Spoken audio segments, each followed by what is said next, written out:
think it's a neat concept. It's certainly different from anything I've ever seen before. I think it's got a lot of practical aspects to it that we really had never thought of before. It's very different. There's a lot of things that I like on it. Some different things, new concepts I haven't seen before. It's a really radical design. I'd have to take it out and run it to know what it's all about. I like that you guys have kind of taken this out of the box a little bit, so it will give not just you guys but other companies an opportunity to experiment with this.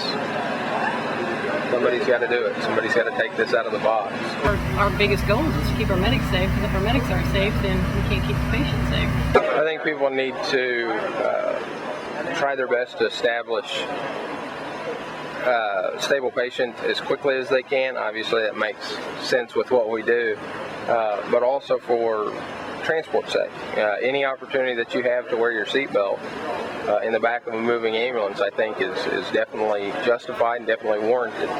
The last 3 units that I've bought have had the three-way or the three-point harness on it. Again, that's a transition thing that medics are going to have to get used to doing, because for so long we wanted to stand up, we wanted to move around, and I know through history there's no need to be up moving around. There's no need to be up or be non-restrained in the back of the ambulance, and probably 95 or 90 or maybe even 97% of the time. So that is definitely a good safety move on the part of this product. It's actually nice actually having everything you need all in one package instead of having to dig into different compartments or whatever, having multiple pieces of equipment that you actually have to open the package to get to. You open one package and you've got your stylet, your ET tube, your tie down, everything, the syringe is all right there. So you don't have to go digging for multiple things. It's all in one package. So that's really nice.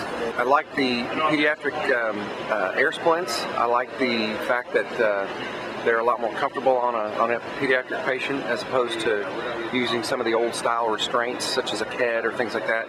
Still very, very useful tools, but I think that some of the newer, less binding type of splits and things like that are a little more user friendly, especially for the patient. A little more comfortable also. We've used some versions of the scoop stretcher, but the new one that I saw over there looks a lot more sturdy. The locking mechanisms have changed some. They look a lot better than the versions that we have.